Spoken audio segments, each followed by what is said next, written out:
स्वागत है आप सभी का। आप देख रहे हैं एन एक्सप्लेनर। मैं हूं रिचितवी। कर्नाटक विधानसभा चुनाव को लेकर अभी से सियासी विसार बिछाई जाने लगी है। बीजेपी अपनी सत्ता को बचाए रखने की जद्दोजहद में है तो कांग्रेस वापसी के लिए बेताब है। ऐसे में खनन कारोबारी व पूर्व मंत्री जनार्दन रेड्डी ने बीजेपी से दशकों पुराना नाता तोड़कर नई पार्टी बना ली है। रेड्डी ने अपनी नई पार्टी का नाम कल्याण राज्य प्रगति पार्टी रखा है और 2023 में चुनाव लड़ने का ऐलान भी कर दिया है। ऐसे में 4 महीने बाद होने वाले कर्नाटक चुनाव के लिए बीजेपी के सामने रेड्डी ब्रदर्स नया संकट खड़ा कर सकते हैं। कर्नाटक की सियासत में जनार्दन रेड्डी और उनके भाइयों को रेड्डी ब्रदर्स के नाम से जाना जाता है।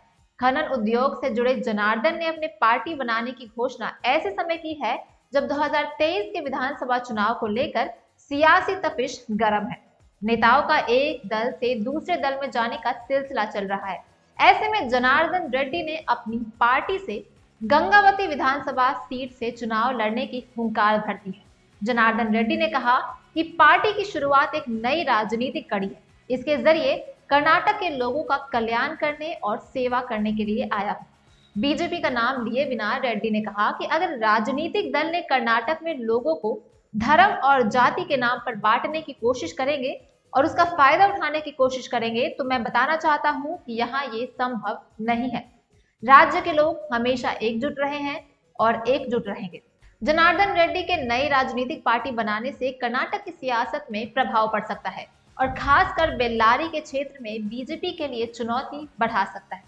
रेड्डी के बड़े भाई करुणाकर रेड्डी हरपनहल्ली सीट से बीजेपी के विधायक हैं, जबकि छोटे भाई सोमशेखर रेड्डी बेल्लारी ग्रामीण सीट से विधायक है।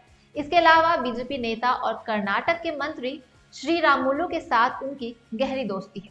बीजेपी रेड्डी ब्रदर्स के सहारे कर्नाटक की सियासत में कमल खिलाने में कामयाब रही है। बता दें कि रेड्डी ब्रदर्स पहली बार 1999 के लोकसभा चुनावों के दौरान सियासी सुर्खियों में आए जब उन्होंने सुषमा स्वराज के लिए प्रचार किया था, जिन्होंने बेल्लारी से सोनिया गांधी के खिलाफ चुनाव लड़ा था। सुषमा स्वराज भले ही चुनाव हार गई थी, लेकिन रेड्डी ब्रदर्स अपना राजनीतिक रसूख स्थापित करने में कामयाब रहे थे। बीजेपी बीएस येदियुरप्पा के नेतृत्व में 2008 में कर्नाटक में सरकार बनाई तो उसमें अहम भूमिका रेड्डी ब्रदर्स की ही रही थी। यही वजह रही कि येदियुरप्पा की सरकार में रेड्डी ब्रदर्स की तूती बोलती थी।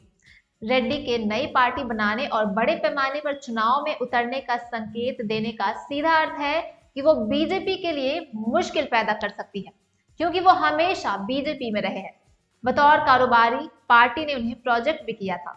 इस तरह बीजेपी के वोट बैंक में उनकी पैठ है और शायद उसी पर उनकी नजर भी है। जनार्दन रेड्डी की पार्टी बनाने से उनके दोनों भाई बीजेपी का साथ छोड़ सकते हैं। इसके अलावा श्री रामुलु के साथ उनके रिश्ते जग जाहिर है। श्री रामुलु के सवाल पर जनार्दन रेड्डी ने कहा कि बीजेपी में मेरा किसी से कोई विवाद नहीं है।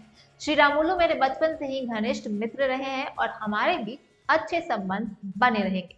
2018 के विधानसभा चुनावों में जनार्दन रेड्डी ने मोलाकलमूरु विधानसभा क्षेत्र में अपने करीबी दोस्त श्री रामुलु के लिए प्रचार किया था। इसके अलावा बेल्लारी इलाके में जनार्दन रेड्डी का सियासी जड़ें काफी मजबूत है। बता दें कि जनार्दन रेड्डी के करीबी बी श्री रामुलु ने 2013 में बीएसआर कांग्रेस नाम से अपनी अलग पार्टी बना ली थी, जिसने उस चुनाव में 3 सीटों पर जीत हासिल की। बीजेपी को सत्ता गंवानी पड़ी थी। हालांकि 2014 के लोकसभा चुनाव से ठीक पहले येदियुरप्पा और श्री रामुलु अपनी पार्टी का बीजेपी में विलय कर घर वापसी कर गए थे। आंध्र प्रदेश की सीमा पर बसे कर्नाटक के इलाकों के रेड्डी वोट बैंक पर रेड्डी ब्रदर्स की मजबूत पकड़ है। जनार्दन रेड्डी को 2011 में करोड़ों के अवैध खनन मामले में गिरफ्तार किया गया था। साल 2015 में उन्हें जमानत मिल गई थी। सुप्रीम कोर्ट ने जमानत देते हुए उन्हें अपना पासपोर्ट जमा करने सहित कई पाबंदियां लगा दी थी। कर्नाटक के बेल्लारी, आंध्र प्रदेश के अनंतपुर और कडप्पा में जाने पर भी रोक लगा दी थी। जनार्दन रेड्डी को उनके गृह जिले बेल्लारी से चुनाव लड़ने की भी अनुमति नहीं है, इसलिए वह गंगावती से चुनाव लड़ेंगे। ऐसे में देखना है कि बीजेपी के लिए किस तरह का सियासी संकट खड़ा करते हैं।